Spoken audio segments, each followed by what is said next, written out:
Power. Les 48 lois du pouvoir est un livre écrit par Robert Greene, qui explore les stratégies et les tactiques utilisées par les individus puissants à travers l'histoire pour acquérir et maintenir le pouvoir.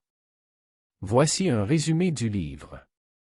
Le livre est divisé en 48 lois du pouvoir, chacune illustrée par des exemples historiques, des anecdotes et des conseils pratiques pour mettre en œuvre ces lois dans différents aspects de la vie. Voici quelques-unes des lois les plus notables. 1. Loi 1. Ne dépassez jamais le maître. Cette loi met en garde contre le fait de menacer ou de défier ouvertement une personne en position de pouvoir. Il est conseillé de montrer du respect envers les autorités tout en poursuivant discrètement ses objectifs. 2. Loi 3. Cachez vos intentions. Greene suggère qu'il est souvent bénéfique de ne pas révéler pleinement ses intentions, car cela peut rendre les autres moins méfiants et plus prévisibles. 3. Loi 6. Courtiser l'attention à tout prix. Pour atteindre le pouvoir, il est important de susciter l'attention et l'intérêt des autres. Greene explique comment créer un mystère et une intrigue autour de soi pour attirer les gens.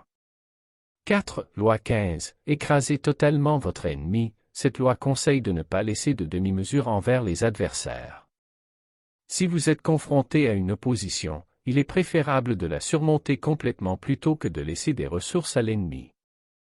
5. Loi 27. Jouer sur la nécessité de donner. Greene explique comment le pouvoir peut être renforcé en faisant croire aux autres qu'ils ont besoin de vous ou de ce que vous offrez. Créez de la dépendance chez les autres pour renforcer votre influence. 6. Loi 48. Assumez la forme du conseiller. Cette loi encourage à ne pas se mettre constamment en avant, mais à jouer le rôle du conseiller qui travaille dans l'ombre pour influencer les décisions. L'essence de ce livre réside dans l'exploration des stratégies utilisées par des individus tout au long de l'histoire pour atteindre le pouvoir et la maîtrise de situations sociales et politiques. Cependant, il est important de noter que certaines des lois proposées dans le livre peuvent être controversées et soulèvent des questions éthiques, car elles mettent l'accent sur la manipulation et la ruse pour atteindre le pouvoir. Les lecteurs doivent considérer ces enseignements avec un esprit critique et éthique, en décidant comment les appliquer dans leur propre vie.